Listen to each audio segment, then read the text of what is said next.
আমরা চাচ্ছি এই যে এই দেশে যারা এখন খুব বেশি বেশি বলছেন যে নির্বাচন চাই, প্রত্যেকেই আমরা এর পক্ষে আছি।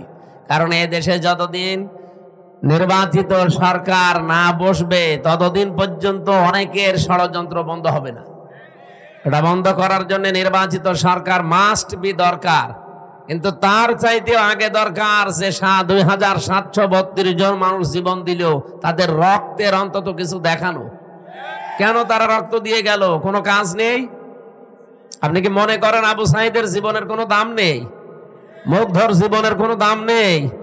রায়হানের জীবনের কোনো দাম নেই? তার জীবনও আমার আপনার মতো নিজের কাছে এরকম মূল্যবান ছিল। এখানে গল্প করেন কোন কারণে? একটা কথা বলবেন, এদিকে তাকিয়ে থাকেন।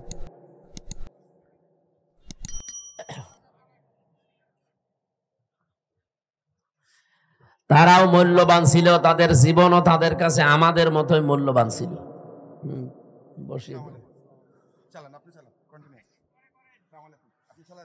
সম্মানিত ভাইরা, আমরা চাচ্ছি সবচাইতে বেশি যে মানুষগুলো এই 15.5 বছরে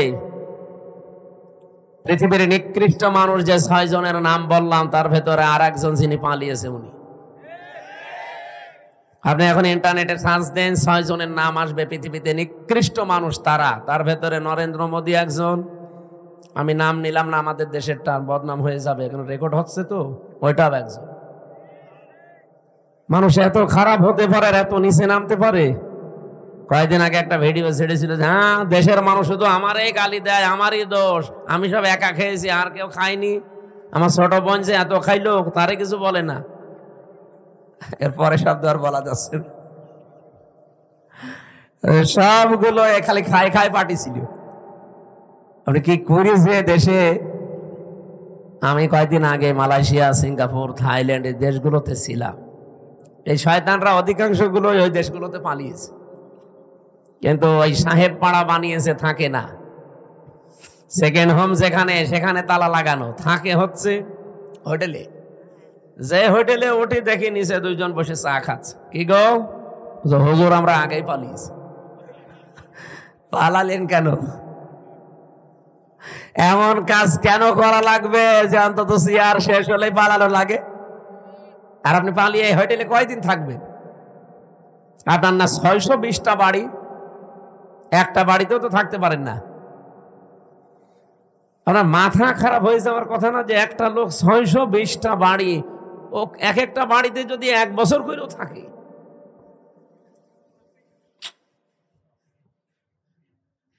এই টাকাগুলো বাইরের দেশে পাচার না করি, এগুলো যদি বাংলাদেশে কর্মসংস্থান তৈরি করতেন।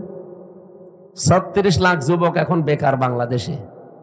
এই মানুষগুলো দেখলাম বাইরের দেশে যে রাস্তা ঝাড়ু দেয়, রুটি বানায়, থালা বাসন মাজে, পায়খানা সাফ করে। এরা দেশে টাকাগুলো পাচার না করলে এই দেশের টাকা দিয়ে সম্মানজনক কর্মজীবন তৈরি করা যেত। কিন্তু নিচের এখন আর ভোগ করতে পারছেন না। আমাদের কপালেও আপনারা আগুন লাগিয়ে গেলেন। কি ঋণ এখন জানেন? এই দেশে এখন কেউ জন্ম নিলে 1,02,000 টাকা ঋণ তার মাথার উপরে। অথচ এগুলো সব জন্য দায়ী এই 1628 জন মানুষ মাত্র।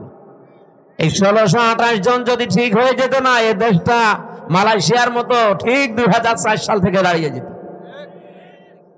মালয়েশিয়ার মতো দেশ এই বাংলাদেশের চাইতে প্রায় 5 ডবল এত বড় দেশ, অথচ এরকম সমতল ভূমি খুব কম, শুধু পাহাড় আর পাথর। এরকম একটা দেশকে মাহাতির মোহাম্মদ দাঁড় করিয়ে দিয়েছে বিশ্বের বুকে আজ। আর আমরা যে জায়গায় ছিলাম আরো নিচে নামতেছে। বলে ডিজিটাল হয়েছে। কিসের ডিজিটাল? টাল হয়ে গেছে।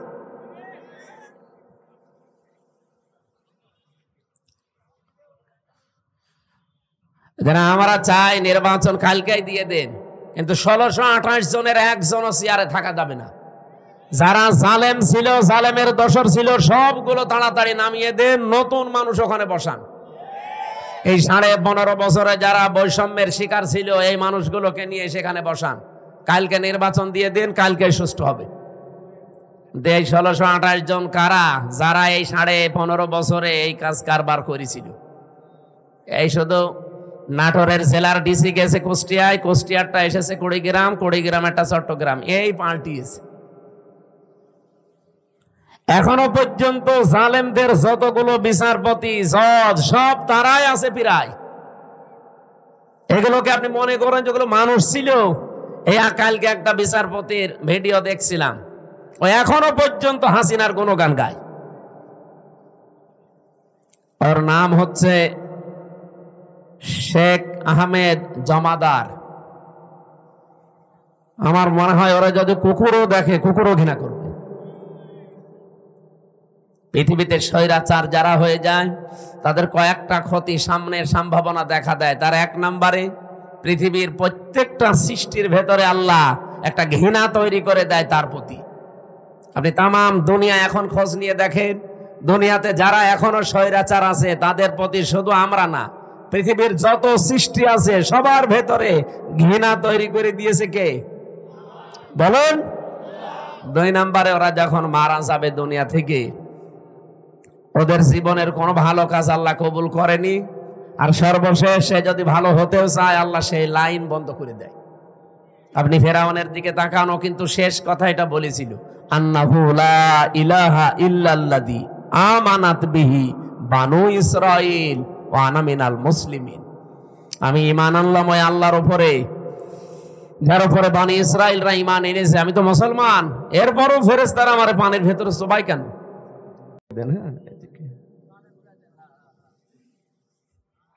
ফ্যান মনে হচ্ছে রওশন এরশাদের মতো, এর জীবন যৌবন সব শেষ হয়ে গেছে। এই দুটুকু যদি বাতাস না আসে,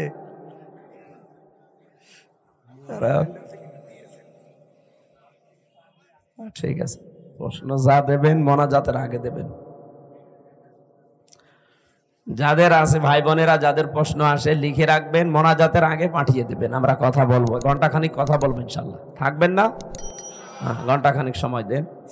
যেহেতু তাফসীরুল কোরআন মাহফিল লিখেছেন, নির্ধারিত আয়াতের উপরে আমরা তাফসীরের মূল নীতি 15টা, যতটুকু পারি আমরা চেষ্টা চালাচ্ছি। কথা বন্ধ করে অ্যাক্টিভ হন এদিকে।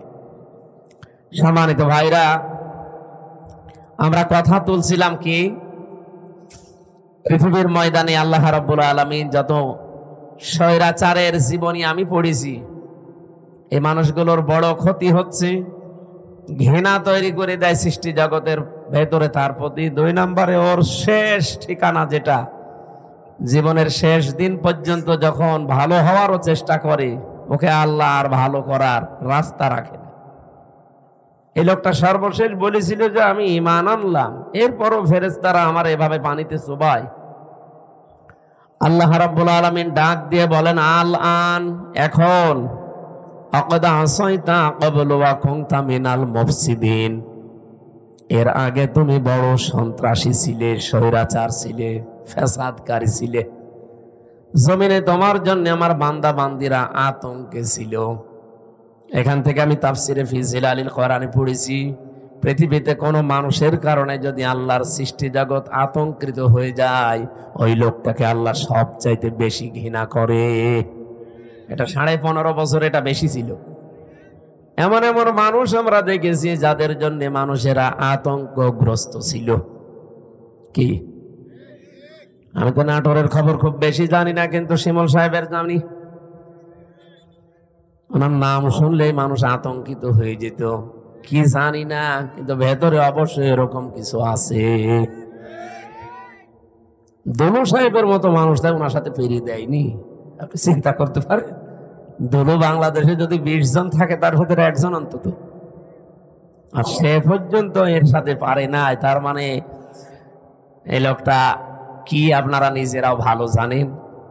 ইন্নামা নুমলি লাহুম লিয়াজদাদু ইসমা, মানুষ যখন পাপ করতে করতে সীমা ছাড়িয়ে যায়, আল্লাহ পাক বলেন ওয়ালাহুম আযাবুম মুহিন, তার জন্য অপমানজনক নেককার শাস্তি, নেককার অপমানজনক শাস্তি আমি একটার পর একটা রেডি করে রাখি।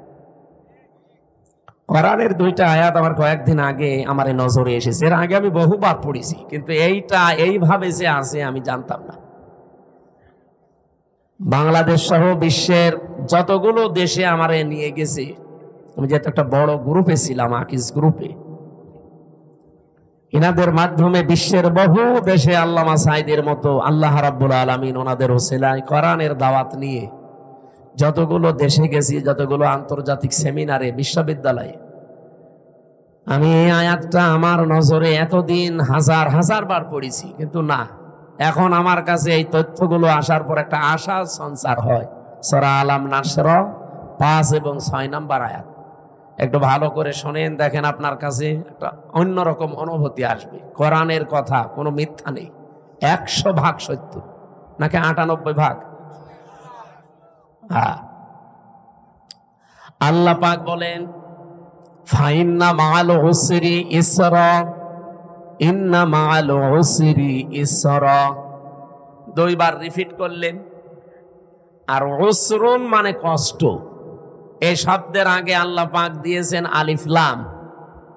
কোন শব্দের আগে আলিফ লাম আসলে 4টা অর্থ বের হয়। 1 নাম্বার, এটা নির্দিষ্ট করার জন্য, এটা মারেফা, এর আগে আল্লাহ মা দিয়েছেন, এর আগে ইন্না দিয়েছেন, এর আগে ফা দিয়েছেন।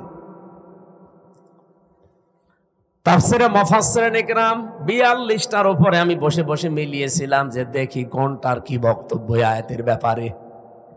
আমার আশ্চর্য লেগেছে, ফি জিলালিল কোরআন মুফাসসির বোঝাতে চেয়েছেন পৃথিবীতে কোনো মানুষ যদি একটা কষ্ট সহ্য করে 3টা কারণে, এদিকে তাকান, হচ্ছে না, আপনি যদি দুনিয়ায় কষ্ট পেয়ে থাকেন একটা কারণ, কয়টা? না, 3টা। কষ্ট পেলেই হবে না, কষ্ট যদি আপনি পেয়ে থাকেন 3 কারণে। আল্লাহ কষ্টের পরে কথা বলতে গিয়েছেন ইসরা, এর আগে আলিফ লাম দেয়নি, এটা নাকেরা, অনির্দিষ্ট শব্দ।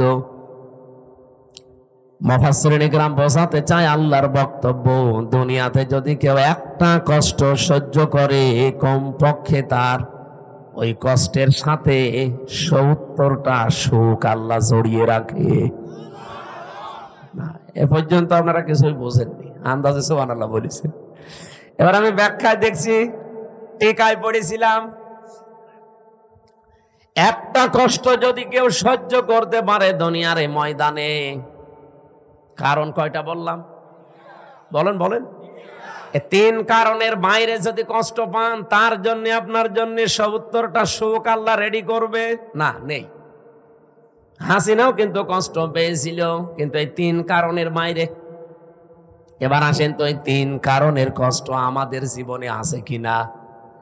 1 নাম্বারে যদি আপনি কষ্ট পেয়ে থাকেন আল্লাহর জন্যে, 2 নাম্বারে রাসূলুল্লাহর জন্যে, 3 নাম্বারে মানবতার জন্যে। কষ্ট কয়টা? 3টা বলেন কেন? 1টা। কারণ কয়টা? এই 3 কারণের ভেতরে যে কোনো 1 কারণে যদি দুনিয়ায় কেউ একটা কষ্ট পেয়ে থাকে, আল্লাহ যেহেতু মার পরে আলিফ লাম দিয়ে নির্দিষ্ট করে দিয়েছেন কষ্ট একটা, কিন্তু ইসরাটা নির্দিষ্ট নেই। কমপক্ষে 10 থেকে 70টা পর্যন্ত সুখ, শান্তি, কল্যাণ দুনিয়া আখিরাত মিলে আল্লাহ তার সাথে জড়িয়ে রাখবে। আর 15.5 বছরে আমরা যেন সত্যিই কষ্ট পেয়েছি, কেউ আল্লাহর জন্যে, কেউ রাসূলুল্লাহর জন্যে, কেউ মানবতার জন্যে। এই কথা বললেন না? অবশ্যই এই 3 কারণের বাইরে অনেকে কষ্ট পেয়েছে, তাদেরটা আমি তাফসিরে পড়ি নাই, এজন্য বাদ। 3 কারণের যে কোনো একটা কারণে যদি আপনি কষ্ট পেয়ে থাকেন, আল্লাহর কসম, কোরআনের আয়াত, আল্লাহ গ্যারান্টি দিয়েছেন মাআল উসরি ইসরা, অবশ্যই দুনিয়া আখিরাত মিলে আপনাকে 70টা সুখ, শান্তি ভোগ করাবে। শুধু করাবে না, শেষে হসাই আছে, করাবেই। এবার যেহেতু আয়াতটা রিপিট করেছেন আল্লাহ, সিস্টেম অপর পৃষ্ঠায় দেখুন, আল্লাহ পাক বলেন দুনিয়াতে কেউ যদি একটা সুখ পায়, আর ওই সুখটা যদি অবৈধ হয়, আবার বলছি, আপনি যদি একটা সুখ ভোগ করেন দুনিয়ায়, আর সুখটা যদি হয় অবৈধ, একটা সুখের কারণে কমপক্ষে 70টা দুঃখ, যন্ত্রণা, কষ্ট, অকল্যাণ আপনার সাথে আল্লাহ জড়িয়ে রাখবে। এবার আমি একটা একটা করে উদাহরণ বলছি। পৃথিবীতে অনেকেই কিন্তু সুখ পেয়েছে, অবৈধ সুখ, যেমন এই যে পরকীয়া প্রেম করে সুখ পায় না, না এই এলাকায় সব নেই, যারা পরকীয়া প্রেমে লিপ্ত আছেন, আপনিও সুখ পেয়েছেন, শান্তি পেয়েছেন, কিন্তু এটা কি বৈধ না অবৈধ? বলেন বলেন। এরকম অবৈধ সুখ একটা যদি ভোগ করে থাকেন, আপনাকে আল্লাহ কষ্ট দেবে, দুঃখ দেবে কয়টা? 70টা। আমি এবার মিলান, 15.5 বছরে যারা ক্ষমতায় ছিল, বৈধ ভাবে না অবৈধ? তাহলে সুখ তারা পায়নি? বলেন বলেন। যত সুখ পেয়েছে সব বৈধ সুখ না অবৈধ? আপনি এবার হাসিনা থেকে শুরু করে যারা ছিল বলেন, এই 15.5 বছরে যদি অন্তত 50টা সুখ পেয়ে থাকে, আমি কি সুখের নামগুলো বলবো? আরে সুখের নাম বলার দরকার কি? আপনি তো সুখ পেয়েছেন। বাবা শাহজালাল সব হালাল করে নিয়েছিলেন। যেটা আপনার না, জোর করে সেটা আপনি দখল করে নিয়েছিলেন। নবীজির হাদিস আমি পড়েছিলাম প্রথমে, এটা হযরতে আবু যর থেকে বর্ণিত। বিশ্ব নবী বলেন, মানিদ্দাআ মা লাইসা লাহু ফালাইসা মিন্না ওয়ালিয়াতাবাওয়া মাকআদাহু মিনান নার। মুসলিম শরীফের হাদিস। এদিকে তাকান। 1 নম্বরে নবীজি বলেন, দুনিয়ার এই ময়দানে যেটা তোমার না, জোর করে যদি ওটা কেউ জোর জবরদস্তি করে দখল করে নেয়, 2টা শাস্তি তার জীবনে মাস্ট বি হবে। 1 নম্বরে ওই দিন থেকে ফালাইসা মিন্না, ও আমার উম্মত থেকে বের হয়ে গেছে। 2 নম্বরে ওয়ালিয়াতাবাওয়া মাকআদাহু মিনান নার। আল্লাহ পাক বলেন, নবীজি বলেন, এটা মুসলিম শরীফ যে নবীজির কথা, ও নিজের জায়গা যেন জাহান্নামে একটা লিখে বরাদ্দ করে রেখে দিয়েছে। হ্যাঁ, এখানে হাদিসের ব্যাখ্যায় মুহাদ্দিস যারা, তারা ব্যাখ্যা করতে গিয়ে দিয়েছেন, যে জিনিস আপনার না, ওইটা যদি আপনি আবার নিয়ে নেন, আপনার জন্য এই 2টা শাস্তি। কিন্তু আপনার জিনিস যদি কেউ দখলে রাখে, ওইটা যদি আপনি ফেরত নেন, এটার জন্য আপনার ওই 2টা শাস্তি নেই। বোঝেননি? আমি জানি না। আপনার যে জিনিস দখল করে নিয়েছে একজন, আপনি যদি এখন কিছু পেয়ে ওইটা আবার নিজের আয়ত্তে নিয়ে নেন, আপনার জন্য হাদিসে বর্ণিত ওই 2টা শাস্তির একটাও হবে না। কিন্তু যে জিনিস আপনার না, জোর করে যদি আপনি নিজের দখলে দুনিয়ায় নিয়ে নেন, আপনি ওই দিন থেকে নবীর উম্মতের বাইরে চলে গেছেন। আপনি নামাজ পড়তে পারেন, রোজা রাখতে পারেন, হজ করতে পারেন, কিন্তু নবীর উম্মত আপনি আর নেই। হ্যাঁ, কিন্তু ওটা যদি আপনারই ছিল, দখল করেছিল একজন, সেটা আপনি আবার ফেরত পেয়েছেন, আপনার জন্য শাস্তি না? এই বাংলাদেশে অনেকের নামে আমরা দেখি, খালি চাঁদাবাজির কথা শুনলে, একজনের জিনিস নিয়ে নিয়ে, এটা শুনলে খালি এক দলের প্রতি আর এক দলের প্রতি এই যে কাদা ছোড়াছড়ি চলছে। আরে ভাই, আপনাকে আগে বাস্তবতা বোঝা লাগবে। যে লোকটার কাছ থেকে 15.5 বছরে আপনি কত কিছু নিয়েছেন, নিজের বিবেককে জিজ্ঞাসা করেন। এই মানুষগুলো যদি এখন সেগুলো ফেরত পায়, ফেরত নিয়ে নেয়, সে তো আর জোর জবরদস্তি করে নেয়নি, তার নিজের জিনিস সে নিয়েছে। এরকম কিছু যদি হয়ে থাকে, তাহলে হাদিসের এই 2টা শাস্তি তার জন্য না। আমি আবার বলছি, আমি আমি নিজে একজন ভিকটিম। এই 15.5 বছরের ভেতরে, বিশেষ করে 3 বছর জেলে থাকাকালীন, আমার বাবার বৈধ সম্পদ, এবং আমি চাকরি করতাম আকিস গ্রুপে, খতিব ছিলাম, সেখান থেকে তারা অবৈধভাবে বহু টাকা এমনিতেই নিয়েছিল। নাকি আমার কাছে টাকা পাইতো? বলেন। আমার ধরার পরে বলেছিল 50টা মামলা দেব, এক্ষুনি 10 লাখ টাকা দেওয়া লাগবে। বাবা তো গ্রাম্য মানুষ, জমি জায়গা বিক্রি করে যা তা করে ওরে 8 লাখ সঙ্গে সঙ্গে দিয়েছিল। ও শয়তান, তারপরও আরেকটা মামলা দিয়েছে। এভাবে খেপে খেপে বাবার কাছ থেকে প্রায় 32 লাখ টাকা নিয়েছে। আকিস গ্রুপের কাছেও নিয়েছে প্রায় 30-32 লাখ। 3 বছরে বলেন তো, এত টাকা যারা নিল, ওই টাকার মালিক তো তারাই, আর ওগুলো বৈধ মালিক। এখন যদি ওই টাকাগুলো আমি ফেরত চাই, আমার অন্যায় হবে, কারণ জিনিস তো আমারই।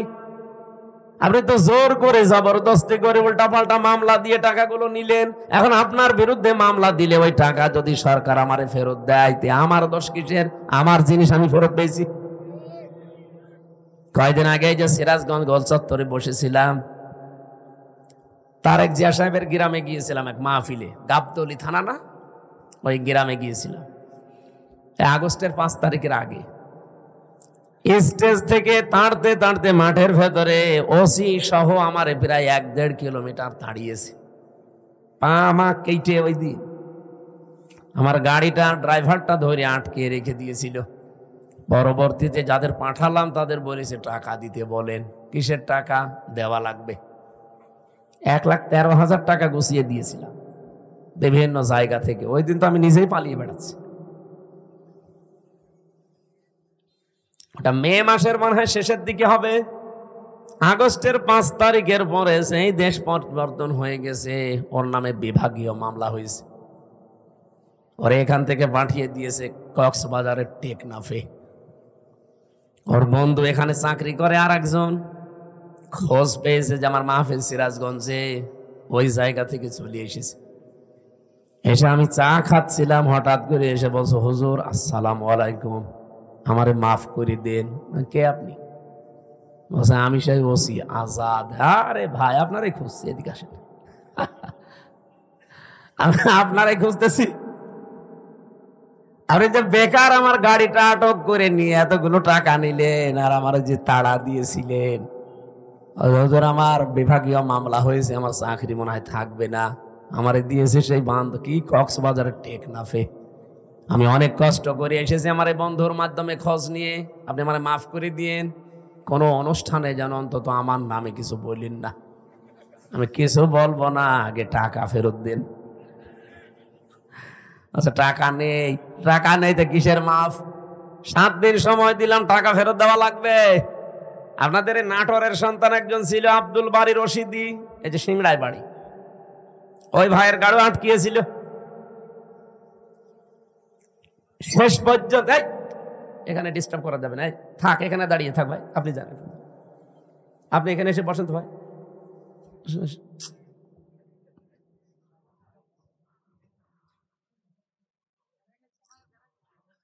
কথা বলা যাবে না ভাই। ওনারা যেই বলেছে ভাই 7 দিন সময় দিলাম, টাকা ফেরত দেওয়া লাগবে, নয়তো কিন্তু আমি এখন যে ডিএমপি কমিশনার আছে সাজ্জাদ হোসেন, আমি কিন্তু জায়গা মতো বলবো, আত্মীয় আমার, হুজুর টাকা দিয়ে দেব। 7 দিন পরে 1 লাখ টাকা ফেরত দিয়েছে। বাংলাদেশের মনে হয় এটাই প্রথম ইতিহাস যে পুলিশ টাকা ফেরত দেয়। আমি তো এর আগে পুলিশ টাকা ফেরত দেয় শুনিও নি, দেখিও নি, তা আমি অলরেডি পেয়েছি। আর 13,000 হুজুর এটা মাফ করাই লাগবে, যা তোর মিষ্টি খেতে দিলাম। ওই যে পুলিশ দাঁড়িয়ে আছে। পুলিশ কারো কাছ থেকে টাকা নিলে ফেরত দেয়, এটা প্রথম ইতিহাস।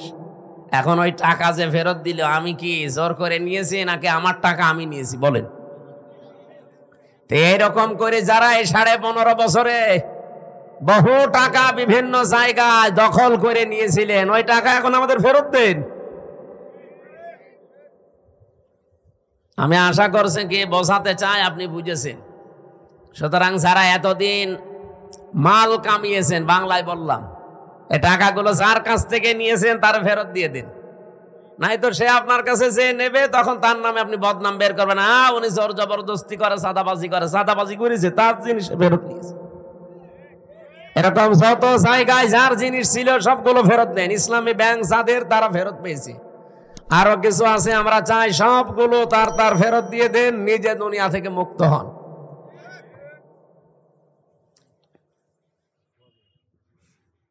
একজন ওসিকে পেয়েছিলাম জেলখানায়, আমি তো ফাঁসির কন্ডেম সেলে থাকতাম সব সময়।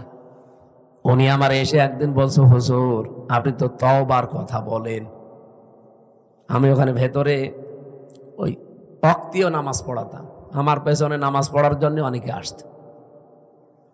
নামাজের পরে 2-3 মিনিট করে কথা বলতাম। একদিন তাওবার বিষয়ে কথা বললে উনি আমারে বলছে, হুজুর আমি একটা তাওবা করেছি, দেখেন তো আমার তাওবা হয়েছে কিনা। কি? সেই যে নির্বাচন গেল, আমি বাইরে ছিলাম, এখন আমার 8 বছর জেল, একটা হত্যা মামলার। আমি ওই সময় রাত 12টার পর থেকে আমার লোকজন নিয়ে ভোট কাটা আরম্ভ করেছিলাম। ফজরের আজান পর্যন্ত কাজ কাম করে সব জায়গা মতো পাঠিয়ে দিয়েছি। এরপরে গোসল করার পরে ওযু করে 2 রাকাত তাওবার নামাজ পড়ে বললাম আস্তাগফিরুল্লাহ। আমার এই তওবা কি হয়েছে? না, আপনার ইয়ার কি হয়েছে? এটাকে তওবা বলে? আপনি কি আল্লাহর কাছে দোষ করেছেন যে আস্তাগফিরুল্লাহ পড়ছেন? আপনি তো দোষ করেছেন হামজার কাছে। একটা এমপি বানাতে 3.5 লাখ 4 লাখ হামজা লাগে, হামজার বউ লাগে। কথা বলছেন না কেন? আপনি তাদেরটা নিজে সব একা দিয়ে দিলেন, আর এখন বলছেন আস্তাগফিরুল্লাহ। আপনার মাফ হতে পারে, তাওবা কবুল হতে পারে যদি বের হওয়ার পর ওই 3.5 লাখ 4 লাখ হামজার বর কাছে যে বলবেন যে এই ভুল করে ফেলেছিলাম, আমারে মাফ করে দিন। তারা মন থেকে যদি বলে ঠিক আছে মাফ করে দিলাম, আপনি মাফ পাবেন। আর তারা যদি বলে না কিসের মাপ, আপনাকে আমরা থাপড়াবো, প্রত্যেকে একটা করে থাপ্পড় দেবো, তাই খাবেন। কি কথা বলছেন না কেন? দুনিয়ায় বিচার যদি না হয়, কিয়ামতের দিন আল্লাহ নিজে বিচার করবে। কারণ আপনি যারা আল্লাহর হক নষ্ট করেননি, হক নষ্ট করেছেন, হক বলে বান্দার হক। কিন্তু আপনার জন্য আমার আফসোস, আপনি হয়তো 8 বছর জেল খাটার পরে বের হয়ে যাবেন, বের হয়ে দেখবেন অনেক হামজা দুনিয়া থেকে মারা গেছে। কি অনেক হামজার বউ দুনিয়ায় নেই, তারাও মারা গেছে। আপনি তাদের কাছে মাফ চাবেন কি করে? এটা আপনার জন্য সবচাইতে বড় ভয়ঙ্কর বিষয়। 15.5 বছরে যারা অবৈধ সুখ পেয়েছেন, একটা আপনার জন্য 70টা অপমান অপেক্ষা করছে। এই কথা বলে না কেন? আমি এটা বানিয়ে বলছি। সূরা আলাম নাসরা 5 এবং 6 নম্বর আয়াত বাড়ি যে মিলিয়ে দেখবেন এই কথাগুলো আছে। দুনিয়াতে যদি কেউ অবৈধ একটা সুখ ভোগ করে থাকেন, মাস্ট বি তার জীবনে কমপক্ষে 70টা অকল্যাণ, দুঃখ, কষ্ট আমার আল্লাহ এর সাথে সাথে রেডি করে রেখেছেন। এই জন্য আল্লাহ মার পরেই দিয়েছেন উসর। আল্লাহ মাটা না দিলে অর্থ হয়ে যেত ইন্নাল উসরি ইসরা, অর্থ হয়ে যেত। কেন আল্লাহ ইন্নার পরে মা দিলেন? আমি চিন্তা ভাবনা করে কোরআন পড়ি, আন্দাজে কোনো বিষয় আমার ভেতরে যায় না, আমি পড়িও না ওইভাবে যে আমি পড়িয়েই যাব, আন্দাজে না। যে কোনো শব্দ নিয়ে আমি চেষ্টা করি এর একেবারে নিচে যাওয়ার। আমার এই ছোট্ট মাথার ভেতরে এখন এই গবেষণাটা এসেছে, দুনিয়ায় যদি কেউ একটা অবৈধ সুখ ভোগ করে থাকেন, আল্লাহ পাক দুনিয়া আখিরাত মিলে আপনাকে অপমান করবে কমপক্ষে 70টা। এতদিন যারা এগুলো ভোগ করেছেন, বলেন তো এই 15.5 বছরে যদি 50টা সুখ ভোগ করে থাকেন, তাহলে এক একটা 70টা হলে 50টা সুখ ভোগ করলে কতগুলো অপমান? হ্যাঁ, 350, 3,500, 3,500 দুঃখ, কষ্ট, অপমান, অকল্যাণ আপনার দুনিয়াতে আখেরাতে মিলে আল্লাহ দান করবে। তারপরে চট করে ঢুকে পড়বেন, অবশ্য এখনই চট করে চলে আসবে। আরে ভাই, এতগুলো দুঃখ আপনি কে নেবে? আপনার কি, আপনার তো বাবা নেই, বাবা কি ভোগ করবে? আপনার জীবনে ভোগ করা লাগবে। এক একটা সুখ ভোগ করার কারণে কি সুখে ছিলেন এবার নিজে মিলান। 15.5 বছরে যারা সুখ পেয়েছেন, একটা অবৈধ সুখের কারণে 70টা করে কষ্ট আপনার পেছনে লেগে আছে। এই জন্য মা আছে, যারা আরবি গ্রামার বোঝোদের জিজ্ঞাসা করেন। আমি আবার বলছি, দুনিয়াতে সত্যি যদি আমরা কেউ আল্লাহর জন্য কষ্ট পেয়ে থাকি, মানবতার জন্য কষ্ট পেয়ে থাকি, রাসূলুল্লাহর জন্য কষ্ট পেয়ে থাকি, একটা কষ্টের জন্য কমপক্ষে দুনিয়া আখিরাতে 70টা সুখ আল্লাহ রেডি করে রেখেছেন। এই জন্য আমরা আশায় বুক বাঁধি, যত কষ্ট এই দেশের মানুষেরা আল্লাহর জন্য, রাসূলুল্লাহর জন্য, ইসলামের জন্য, মানবতার জন্য সহ্য করেছি, আগামীর এই দেশ আমার আল্লাহ অবশ্যই অবশ্যই কোরআনের হাতে দেবেন। কোরআনে কারিম দিয়ে যদি এই দেশটা চলে, এর ভেতরে 500 আয়াত আছে শরীয়তের বিধান, 6,666টা আয়াতের মাত্র এই 500 বিধান যদি দেশে রাষ্ট্রীয়ভাবে কায়েম হয়ে যায়, আপনি দেখবেন এই দেশটা একটা মিনি জান্নাত হয়ে গেছে। আরে মরণের পরে জান্নাত পাওয়া যাবে সেটা তো অনেক পরে। প্রতিদিন যে দোয়া করেন, রব্বানা আতিনা ফিদ দুনিয়া হাসানা ওয়া ফিল আখিরাতি হাসানা ওয়াকিনা আযাবান নার, আল্লাহ দুনিয়া দাও আগে, এরপরে আখিরাত দিও। কেউ কি আগে বলে আখিরাত দিও তারপরে দুনিয়া দিও? বলে কেউ? কেউ বলে না। আর আল্লাহ এভাবে শেখানো নি, উনি শিখিয়েছেন ধারাবাহিক। কাবা শরীফে গিয়ে দেখলাম রকনি ইয়ামিনী থেকে শুরু করে হজরে আসওয়াদ, এই জায়গাটা লক্ষ লক্ষ হাজিরা যাবার সময় এই আয়াতটা পড়ছে, রব্বানা ফিদ দুনিয়া হাসানা ওয়া ফিল আখিরাতি হাসানা ওয়া কিনা আযাবান নার। বলেন আমিন। দুনিয়ায় আগে শান্তি দরকার। দুনিয়ায় শান্তি, স্বস্তি, নিরাপত্তা যদি সত্যি আমরা পেতে চাই, এটার বিকল্প দুনিয়ায় কিচ্ছু নেই। কারণ বহু মানুষ চেষ্টা করেছে এর আগে এটা বাদ দিয়ে, শান্তি দিতে পারে নাই। আপনি তাকান এই পৃথিবীর দিকে, কত মানুষ শান্তি দেওয়ার জন্য চেষ্টা চালিয়েছে, কিন্তু কাঙ্ক্ষিত মানের শান্তি দিতে পারে নাই। উন্নত দেশগুলোতে আপনি মনে করেন খুব শান্তিতে আছে, কোরআনের আইন বাদ দিয়ে না। আমি বাইরের দেশগুলোতে, আমাদের নরসিংদীর বাবুরহাটের মতো শান্তি পাইনি। রাত 8টা, 8:30টার পরে বড় বড় মার্কেট গুলো, শপিং মল সব বন্ধ করে দেয়, কারণ নিরাপত্তা দেবার মতো তাদের হাতে কোনো মাল ম্যাটারেস নেই। এত পাহারাদার, এত উন্নত প্রযুক্তি, এইটা যদি থাকে, তারপরও তো বাংলাদেশে এটা এখন নেই। আপনি নরসিংদী বাবুরহাটে রাত 12টা, 1টা, 2টা নেই, দেখেন মানুষ কিভাবে ব্যবসা করছে।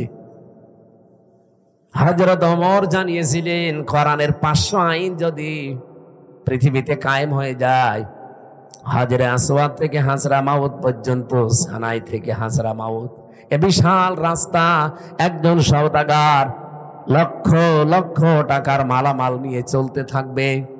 একজন যুবতী মেয়ে পোড়া শরীরে গহনা গাঁঠি নিয়ে চলতে থাকবে। ওর মনের ভেতরে একটা ভয় কাজ করবে না, শুধু আল্লাহর ভয় বাদে অন্য কারো। আমরা তো ওই রকম পরিবার চাই, ওই রকম সমাজ চাই, ওই রকম দেশ চাই।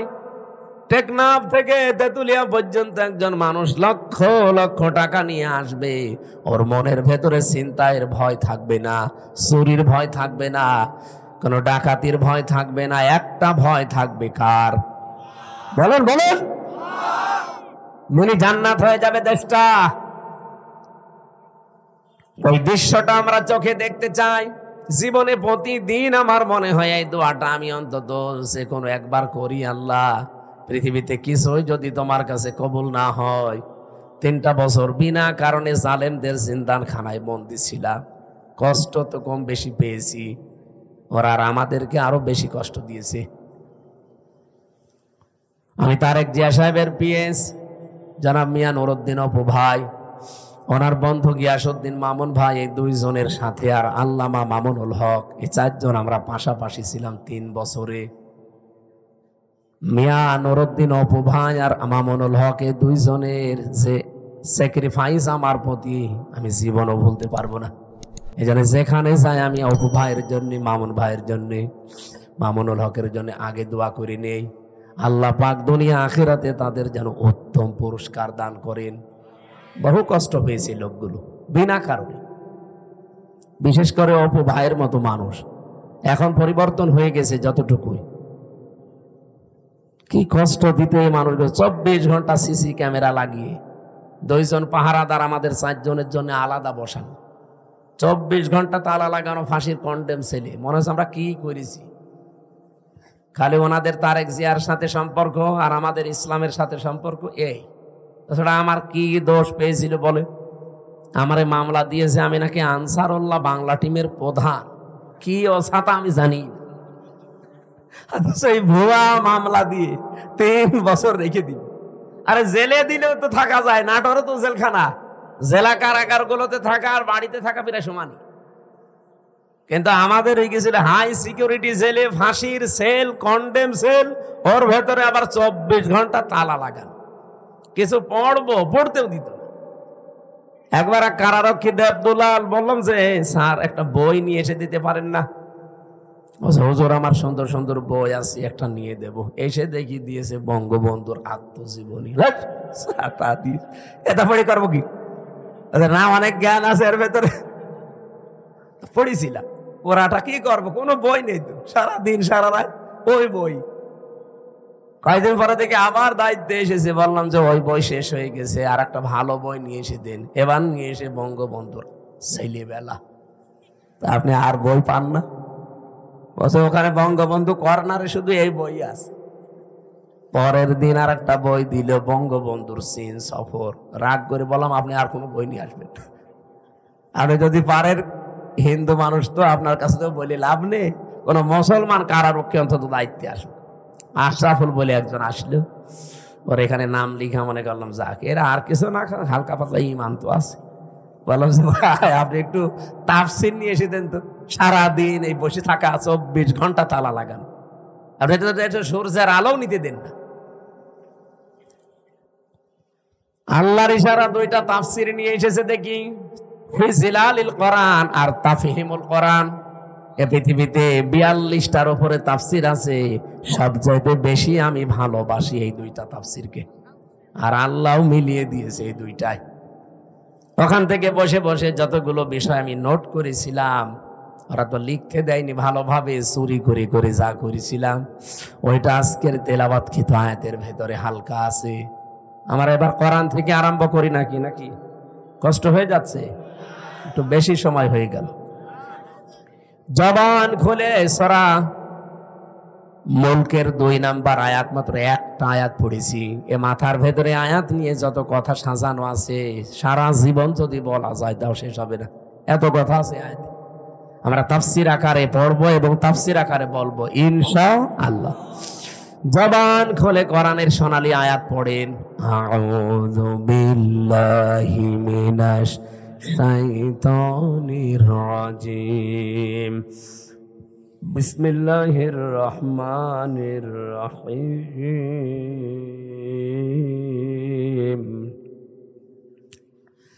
الذي خلق الموت والحياة ليبلوكم أيكم أحسن عملا وهو العزيز الغفور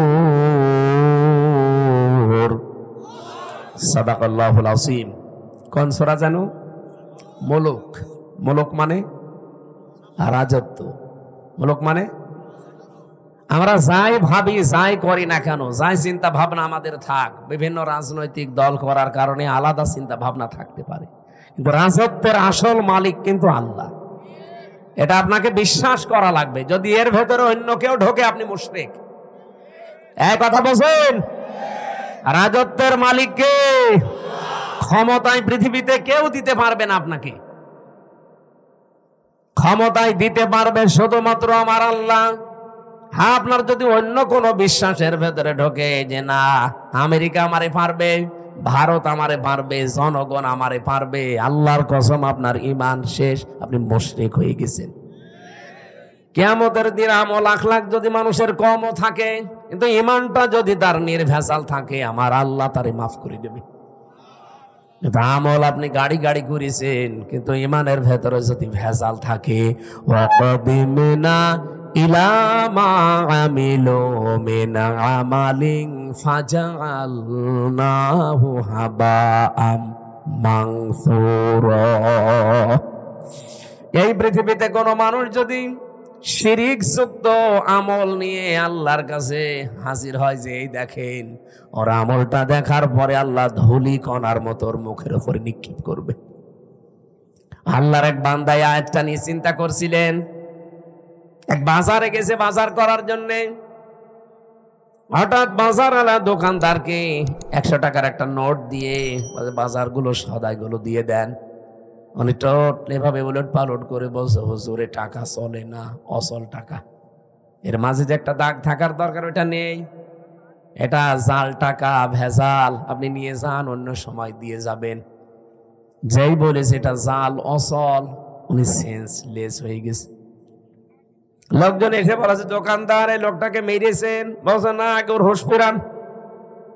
পানি দিয়ে বাতাস দিয়ে যখন হুঁশ ফিরিয়ে এসেছে, ওরে জিজ্ঞাসা করছে, ভাই আপনি অজ্ঞান হয়ে গেলেন কেন? লোকটা বলছে, দেখেন, ওকে আমাকে কিচ্ছু বলে নাই, মারিও নাই, বকা বকিও করে নাই, শুধু টাকা দিয়েছিলাম, টাকাটা উলট পালট করে বলছে এটা জাল টাকা, অচল, চলে না।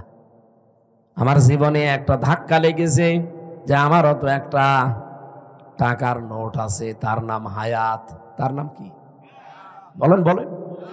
আমার তেলাওয়াতকৃত আয়াতের দ্বিতীয় শব্দই কিন্তু এইটা, আল্লাযী খালাকাল মাউতা ওয়াল হায়াতা।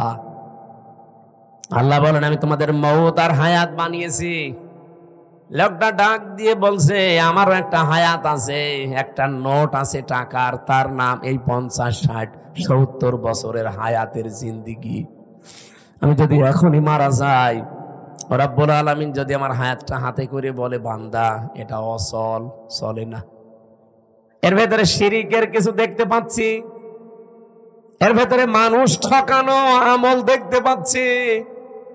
এইরকম ভেজাল আমল দিয়ে, এরকম ভেজাল জীবন দিয়ে আমার জান্নাতে যাওয়া যাবে না। এই চিন্তা করে আমি সেন্সলেস হয়ে গেছি। ও নাটোরবাসী, আমরা কোথায় আছি বলেন তো? তারাও তো মানুষ ছিল। কুল্লু নাফসিন যায়িকাতুল মাউত ওয়া ইন্নামা তুওয়াফাউনা উজুরাকুম ইয়াউমাল কিয়ামাহ। সূরা আলে ইমরান 4 নাম্বার পারা 13 নাম্বার পৃষ্ঠা 13 নাম্বার লাইনের 185 নাম্বার আয়াতের প্রথম অংশে আছে। এটা তাফসিরে ইবনে কাসিরে পাবেন। রব্বুল আলামিন বলেন প্রত্যেকেই কিন্তু মারা যাবে। এদিকে তাকান। এখানে যারা আমরা আছি খুব বেশি হলো আর 60 বছর, 70 বছর, খুব বেশি হলো 100 বছর পরে একজনও থাকবেন না। নতুন মানুষ এই জায়গায় এসে জমিন চাষ করবে। কথা বলেন না কেন? তার মানে 100 বছর পরে আমরা যারা এখানে আছি, নারী পুরুষ সবাই কবরের বাসিন্দা। মাত্র 100 বছর। আর যদি 200 বছর পরে আপনি এই নাটোরের এই জাঠিয়ান এলাকায় এসে যদি বলেন এই বাড়ি আমার, ওই বাড়িতে ওই সময় যারা বসবাস করবে তারা আপনাকে চেনে না কি? আর আপনিও তাদেরকে চেনেন না, কিন্তু বাড়ি ঘর আপনার, আপনি চিনতে পারছেন। এখন এসে যদি বলেন এই বাড়ি আমার, আল্লাহর কসম আপনাকে ঢুকতে দেবে না। আমি আমার নিজেরটা বলছি। এই যে কোরআন আমার সামনে, আমি জেলখানায় গিয়ে এগুলো আরো বেশি উপলব্ধ করতে পেরেছি, কারণ একা একা থাকতাম। আমার বাবার নাম রিয়াজউদ্দিন, তার বাবার নাম জাহান আলী, তার বাবার নাম নমাজ আলী।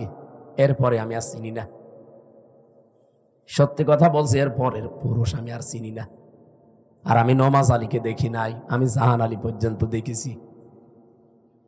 এখন এই নমাজ আলীর বাবা মাত্র 70-72 বছর আগে মারা গেছে। এই লোকটা এখন যদি এসে বলে কুষ্টিয়ায় এই 2 তলা বাড়ি আমার, এই ভিটা আমার, ওর দাঁত মুখ খুলে ফেলবো না? ভণ্ডামি করা যায়? কিসের নমাজ আলীর বাপ আপনি? আমি তো নমাজ আলীকে চিনি না। এক কথা বলছেন না কেন?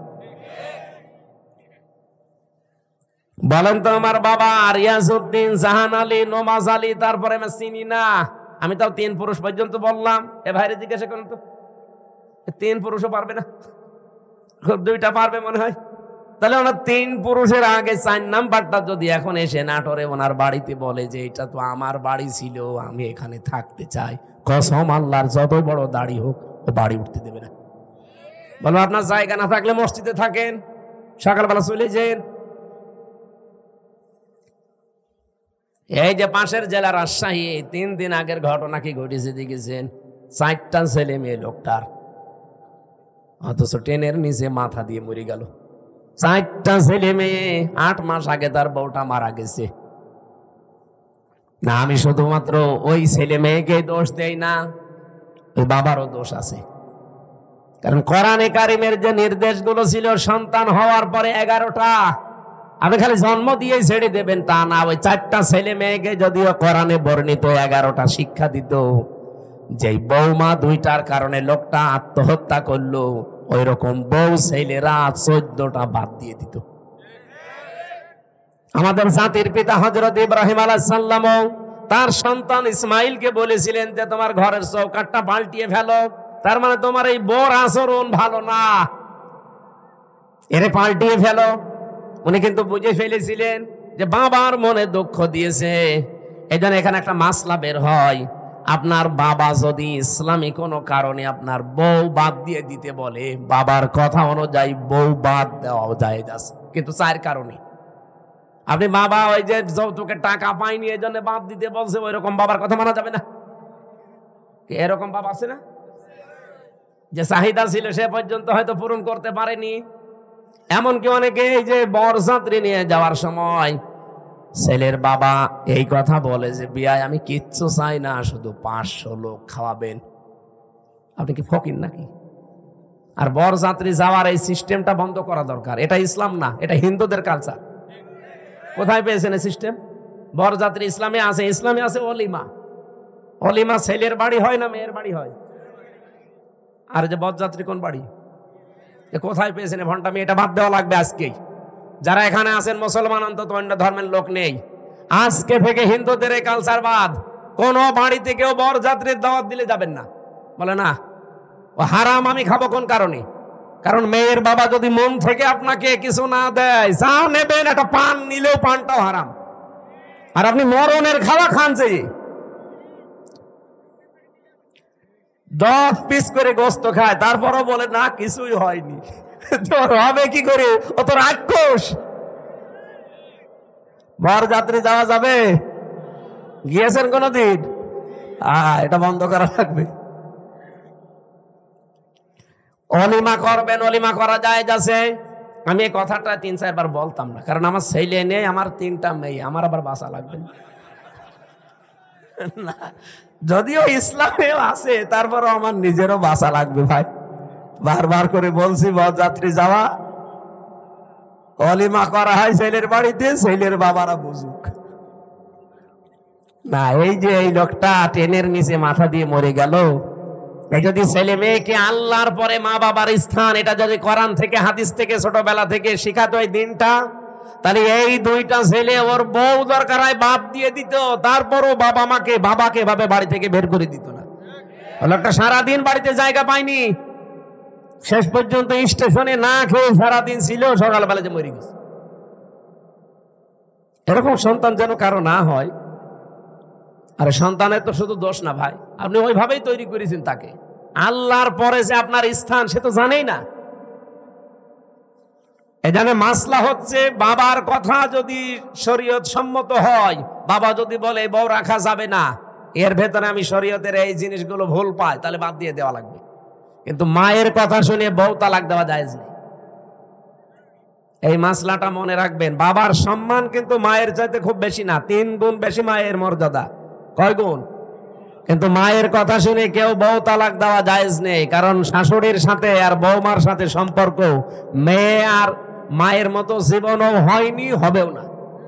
আর যেখানে হয় সেটা একেবারে সোনায় সোহাগা। শাশুড়ি যারা এসেছেন, বৌমা যদি আপনার ছেলেকে ভালোবাসে বেশি, তার সাথে অন্তত অন্তরঙ্গ থাকে বেশি, অনেক শাশুড়ি বলে আমার বৌমা আমার ছেলের দখল করে ফেলেছে। আরে আপনার তো নামাজের সেজদায় পড়ে শুকরিয়া আদায় করা দরকার যে আপনার ছেলে অন্তত শুধু বউ নিয়ে ব্যস্ত থাকে, অন্য জায়গায় লাইন করে না। ছেলের সুখের জন্য একটু ছাড় দেওয়া যায় না?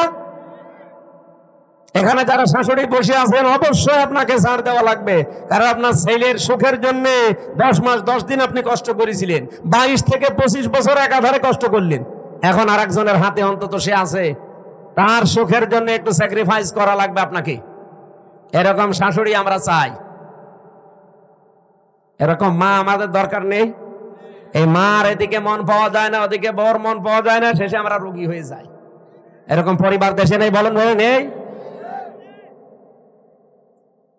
না? সম্মানিতা শাশুড়ি যারা আছেন, আপনাদের আমি হাতে পায়ে ধরে বলছি, আপনার বৌমার সাথে আপনি মেয়ের মতো ব্যবহার করেন। পরিবারে হানকা শান্তি আনতে হলে এটা আপনার লাগবেই। খালি খাই নাই এ করে করে এই যে অশান্তি তৈরি করে রাখেন ছোটখাটো জিনিস নিয়ে। হয়তো বৌমার জন্য 1000 টাকার দিয়ে একটা শাড়ি কিনেছে, মায়ের জন্য 800 টাকা দিয়ে, 200 টাকা কম বেশি, এই ঝগড়া চলছে। আমি কি বেশি বলে ফেললাম? এরকম পরিবার দেশে নেই? আপনি মনটা উদার করতে পারেন না যে আমি তো সারা জীবন অন্তত ভোগ করেছি, এখন যুবতী মেয়ে ওরা করুক। আর আপনার বাইরের মানুষ তো আপনার ছেলের অন্তরঙ্গ, একটু শান্তিতে থাকলে আপনার ছেলেও শান্তিতে থাকবে। আমি বহু পরিবার এরকম অশান্তি দেখি শুধুমাত্র এই শাশুড়ির ছোট মনের কারণে। নাকি নাটোরে আমার মনে হয় বেশি বলা হয়ে গেল। আছে এরকম মানুষ, আমি জানি। সম্মানিতা মা বোন যারা এসেছেন, বিশেষ করে পুত্রবধূ, আপনি আর 100 বছর পরে বললাম তো থাকবেন না, আল্লাহর কসম, দুনিয়া যেহেতু থাকার জায়গা না, শাশুড়িকে নিজের মায়ের মতো ভাবতে শুরু করেন আজকে থেকে। এত মুরব্বী মানুষের কিছু উল্টা পাল্টা হতেও পারে, নিজের মা বাবা ভুল করলে তো মাফ করে দেন। আর অন্যের মা এখন মনে করছেন শাশুড়ি তো আমার মা না, কিছু হলে স্বামীর কানে তুলে দেন, তার মনটাও তো খারাপ হয়ে যায়। আর আমি নিজে একজন স্বামী, যত স্বামী এখানে বসে আছে প্রত্যেক স্বামীর পক্ষ নিয়ে বলতে পারি, আপনি যদি সত্যি আমার মন চান, আমার মাকে বাবাকে নিজের মা বাবার মতো আপনাকে মনে করা লাগবে, নাই তো জীবনও আপনি আমার মন পাবেন না।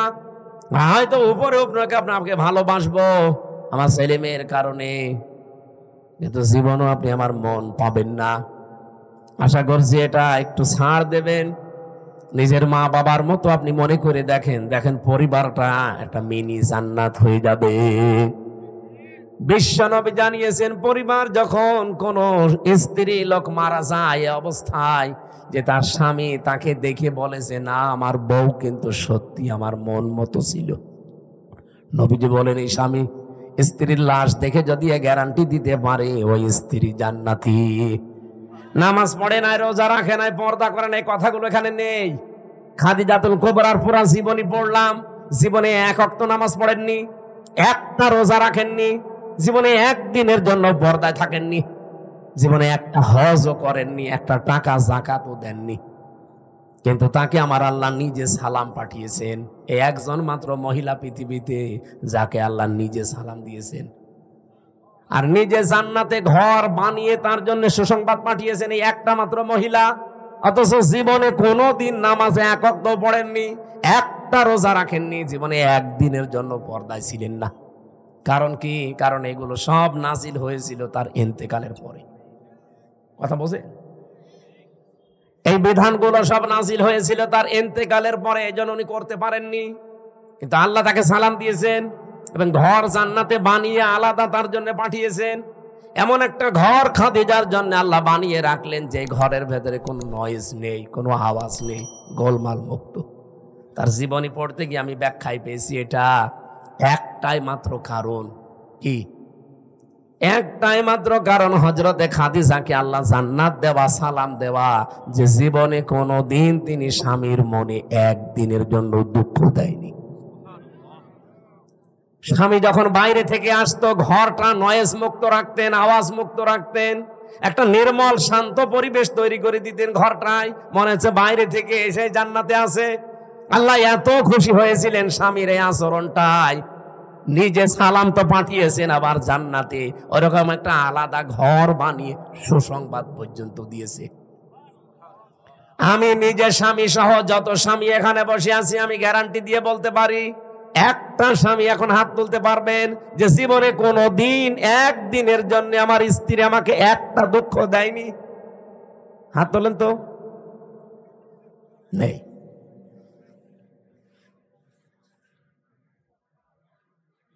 নেই। এই 2 জন তো হাত তুলতে পারে।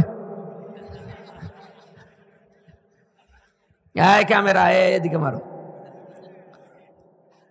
না, আমি হাসির জন্য বলি নাই, চিন্তা করে দেখেন আমিও হাত তুলতে পারলাম না, যদিও ম্যাডাম মনে হয় দেখছে, যা করে করুক গা, কপালে যা আছে হবে।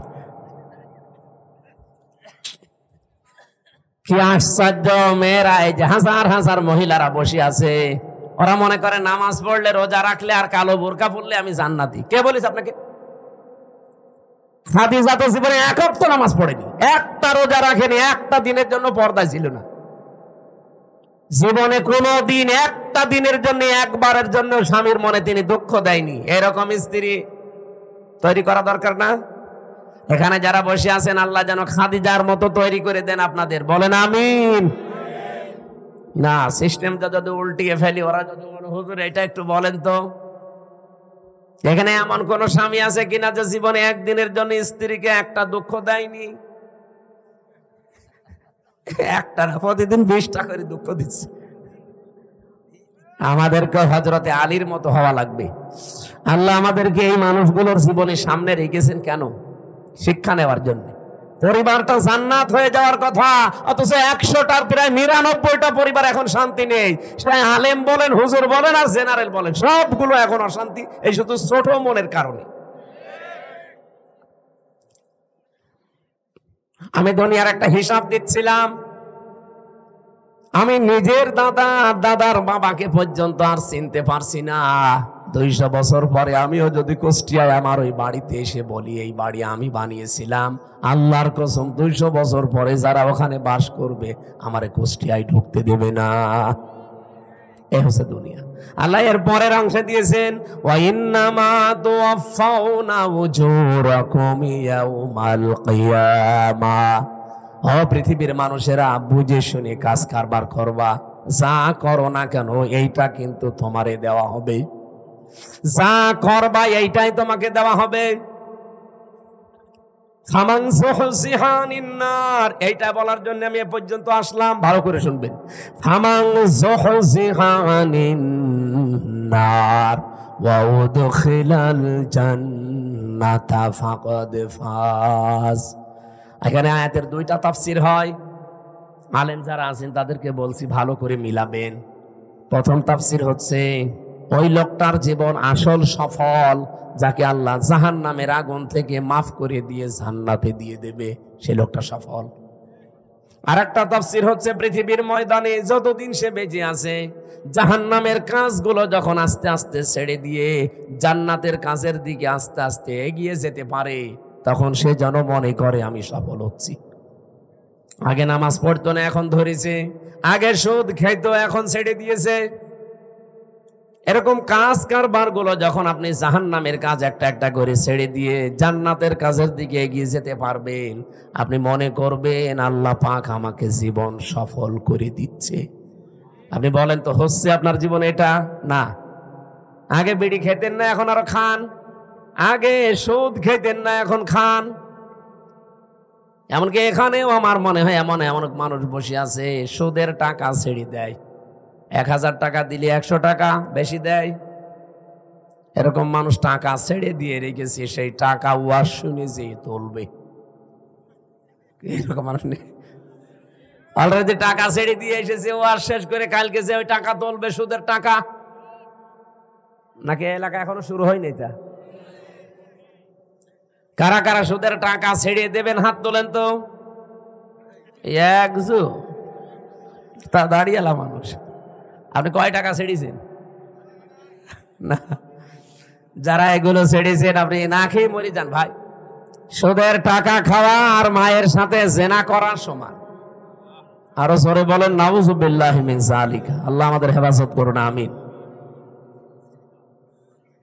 আমাল হায়াতুদ দুনিয়া ইল্লা মাতাউল গুরুর। আল্লাহ বলেন পৃথিবীর এই জমিনটা, পুরা জীবনটাই ধোঁকা, এটা পুরাটা খেল তামাশা, এটা প্রতারণা ছাড়া দুনিয়ার মানুষ কিচ্ছু না। এখনো টের পাচ্ছ না? আমি হামজা যদি এখনই এই অবস্থায় মরে যাই, আপনারা হয়তো খবর পাঠিয়ে দেবেন বাড়িতে যে হামজা মারা গেছে। আমার স্ত্রী, আমার ম্যাডামে কাঁদতে কাঁদতে বেহুশ হয়ে যাবে, আমি জানি, এত ভালোবাসি। হয়তো 2, 3 দিন, 5 দিন, 7 দিন খাওয়া দাওয়া হাফ হয়ে যাবে, খেয়ে না খেয়ে পার করবে। 4 মাস 10 দিনের ভেতরে দেখবেন সব স্বাভাবিক হয়ে গেছে। কি হ্যাঁ, আমার নিজের একা না, প্রত্যেকের জীবনে এইটা। 4 মাস 10 দিনের ভেতরে ঠিক আমার শ্বশুর ম্যাডামের নিয়ে অন্য জায়গায় বিয়ে দিয়ে দেবে। কি মাত্র 4-5 দিন সংসার করার পরে ওর বাবার কল দিয়ে বলবে, আব্বা হামজা তো আর কি ছিল, এখন যেটা দিয়েছেন এটা 100 গুণ ভালো। এই হচ্ছে দুনিয়া। আল্লাহ এইটা আমাদের বুঝিয়েছেন যে আমাল হায়াতুদ দুনিয়া ইল্লা মাতাউল গুরুর। যে হায়াত শব্দটা আছে না, এইটার ব্যাখ্যা করার জন্য আমি আয়াত পড়লাম। আপনাদের কষ্ট হচ্ছে নাকি ভাই? আর আধা ঘন্টা থাকা যাবে না? অনেক ব্যস্ত মানুষ আছে তো, এই জন্য আমি তাড়াতাড়ি করছি, এরা আবার চলে যাবে তো। আমার ভাইরা, আল্লাহ রাব্বুল আলামিন শুরু করলেন, আয়াতের শুরু থেকে দেখবেন, আল্লাযী খালাকাল মাউতা ওয়াল হায়াতা। আমি এমন আল্লাহ কি তোমাদের মউত আর হায়াত আমি বানিয়েছি। এবার চিন্তা করেন, আল্লাহ আয়াত শুরু করার আগে কিন্তু হায়াত আগে দেননি, আগে দিয়েছেন মৌত। কি দিয়েছেন? মুফাসসিররা তাফসীর করতে গিয়ে লিখেছেন, আল্লাহ পাক মানুষকে জানাতে চেয়েছেন, পৃথিবীর মানুষেরা পৃথিবীর যত উপরে ওঠো না কেন, এই কথা সব সময় মনে রাখবা যে আমার মরা লাগবে। কি করা লাগবে? আমি প্রধানমন্ত্রী না, আমি সারা পৃথিবীর যদি মরল হয়ে যায়, এই চিন্তা সব সময় পেছনে রাখবা যে আমার মরা লাগবে। তাহলে দুনিয়ার জীবনটা পরিচ্ছন্ন থাকবে তোমার। ছেড়েছে, তাকে কিন্তু অফার দিয়েছিল আজরাইল এসে যে যতদিন থাকতে চান আপনি থাকতে পারবেন দুনিয়ার হায়াতে, এরপরে যখন আপনার ইচ্ছা হবে তখন আপনাকে আমি নিয়ে যাব। নবীজি জিজ্ঞাসা করলেন, ভাই আজরাইল, যদি আমি সত্যি থাকতে চাই কতদিন? যতদিন ইচ্ছা পারবেন, তারপরে মরা লাগবে। কারণ কুল্লু নাফসিন যায়িকাতুল মাউত, এটা সবার জন্যে। বিশ্ব নবী তখন ডাক দিয়ে বলেন, ফেরেশতা, মরাই যদি লাগে তখন এই নশ্বর দুনিয়ায় আমি আর থাকতে চাই না, আমার মাবুদের কাছে আমারে নিয়ে চলো। হযরতে আজরাইল নিজে বর্ণনা করেন যে আমি শুধুমাত্র তার বুকের উপরে হাতটা রেখেছিলাম, বিশ্বনবী মুহাম্মদ রাসূলুল্লাহ চিৎকার দিয়ে বললেন, হাত সরাও। হাতটা সরিয়ে ফেলেছি। ফেরেশতা বলে, হুজুর, আমি আজ পর্যন্ত পৃথিবীতে কারো কাছে জান কবজের অনুমতি চাইনি, আজকেই প্রথম। আপনি হাত সরাতে বললেন, আমি কিন্তু জানি আল্লাহর পরে আপনার স্থান। এত আসানে এত সহজে দুনিয়ায় কাউকে আমি কবজ করি নাই, যত আসানে শুধু হাতটা রেখেছিলাম। নবীজি বলেন, আজরাইল, এটাই যদি তোমার হাত রাখা হয়, মনে হচ্ছে উহুদ পাহাড় আমার বুকের উপরে রেখে দিয়েছে। আমি মুহাম্মদের শরীরে পৃথিবীর মানুষের তুলনায় ৭০ জন মানুষের শক্তি আমার শরীরে। এত শক্তি আল্লাহ আমার এই শরীরে দেওয়ার পরে তোমার হাত রাখলে যদি আমি হাত সরাতে বাধ্য করতে পারি, যে আমার আর সহ্য হয় না, উহুদ পাহাড় মনে হচ্ছে। আমার গুনাহগার উম্মত যারা দুর্বল, এদের কি আচরণ করবা? যত কষ্ট আছে দুনিয়াতে মরণের, সব আমার বুকের ওপরে আজকে দাও। আমার এতিম উম্মত যারা আমার পরে দুনিয়ায় থাকবে, এদের মরণে এত কষ্ট দিও না। হযরতে আজরাইল ওই দিন একটা গ্যারান্টি দিয়েছিলেন, নবী আপনি চিন্তা করবেন না, আপনার উম্মত যদি পৃথিবীতে কোরআনে কারীমের সূরা বাকারার 255 নাম্বার আয়াত, যেটা আয়াতুল কুরসি, এখানে 10টা ক্ষমতার কথা আছে আল্লাহর। আমি এমনিতে তা সূরা মুলুক পড়ি নাই। মুলুক মানে ক্ষমতা, মুলুক মানে রাজত্ব। এখানে 10টা বিষয় আছে। এই 10টা বিষয় যদি কোনো মানুষ নিজে পড়তে পারে ফরজ নামাজের পর, আর এই 10টা বিষয় যদি তার প্র্যাকটিক্যাল লাইফে আমল থাকে, এর উপরে যদি জীবন চালাতে পারে, আমি ফেরেশতা গ্যারান্টি দিলাম, মায়ের স্তনে মুখ লাগিয়ে মানুষ যেভাবে ঘুমিয়ে যায়, ঠিক ওইভাবেই সে ঘুমিয়ে যাবে। এরকম মরণ আমাদের দরকার নেই, বলেন? আয়াতুল কুরসিটার আমল চালাবেন, আর আপনি দেখবেন এর ভেতরে কি আছে। আমার যদি আয়াতুল কুরসির আলোচনা আজকে থাকতো, এই 10টা বিষয়ের ক্ষমতার বিস্তারিত বর্ণনা বলতাম। শুধু হাদিসটা বললাম, ফরজ নামাজের পরে সালাম ফিরিয়েই পড়বেন, আস্তাগফিরুল্লাহ, আস্তাগফিরুল্লাহ, আস্তাগফিরুল্লাহ 3 বার, আল্লাহু আকবার 3 বার, আল্লাহুম্মা আনতাস সালাম ওয়া মিনকাস সালাম, এটা 1 বার। আর আয়াতুল কুরসি কিছু না পড়লেও এগুলো মাস্ট বি পড়বেনই। আর আস্তে আস্তে যদি এগুলো বুঝতে পারেন যে কি বলছেন, জীবনে যত বেশি সেট করতে পারবেন আপনার চলার প্র্যাকটিক্যাল লাইফে, জীবন চলার পথে, আপনি দেখবেন আপনার জীবন পরিচ্ছন্ন হতে আছে।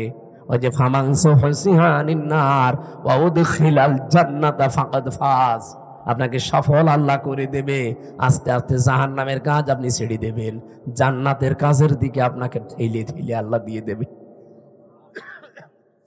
আমরা এরকম একটা সুখের মরণ চাই। এরপরের শব্দ ছিল আল হায়াত। আল্লাহ হায়াত বানিয়েছেন। হায়াত কয় প্রকার? পড়া কোরআন শরীফ পড়ে আমি হায়াত পেয়েছি 5 প্রকার। প্রথম হায়াতে আমরা যেটা ছিলাম তার নাম আরওয়া, রুহের জগৎ, যেটা হযরতে আদম নবীর পৃষ্ঠদেশ থেকে আমাদের সবাইকে আল্লাহ একদিনে বের করেছেন। এজন্য পৃথিবীর প্রতিটি মানুষের হায়াত সমান। এখানে এই তথ্য জানেন না অনেকে। দুনিয়ায় যত মানুষের আগে এসেছে, যত মানুষ এখন আছে, কিয়ামত পর্যন্ত যারা আসবে সবার হায়াত সমান। এদিকে তাকান, সবার হায়াত সমান। আমি আপনাকে একেবারে শেষ পর্যন্ত মিলিয়ে দেব। আদম আলাইহিস সালামের পর থেকে দুনিয়ায় যারা এসেছে তারা 1000 বছর, 950 বছর এরকম হায়াত পেত, তারা ওই সময় থেকে চলে গেছে। এরপরে যারা আস্তে আস্তে সিরিয়ালে আসছে 150 বছর, 200 বছর, 50, 60 বছর পরে পরে চলে যায়, নতুন মানুষ আসে। এই যারা চলে গেল ওরা কোথায় যাচ্ছে? এই যে হায়াত 5 প্রকার বললাম কেন? আল্লাহ পাক প্রথম হায়াত দিয়েছে আলমে আরওয়াহ, যেটা আমরা সবাই একসাথে ছিলাম। দ্বিতীয় হায়াতের নাম হচ্ছে আলমে বুতুন, যেটা মায়ের পেটে থাকা লাগে নির্ধারিত সময়, সর্বনিম্ন থাকা লাগে 6 মাস, সর্বোর্ধ্বে 10 মাস 10 দিন, ওটা একটা নির্ধারিত পিরায়। এরপরে আর একটা হায়াত আছে, তার নাম আলমে দুনিয়া, যেটা আমরা আছি এখন। এরপরে সামনে আরো 2টা বাকি আছে। একটা হচ্ছে আলমে বারজাখ, যেটা কবরের জগৎ বলে।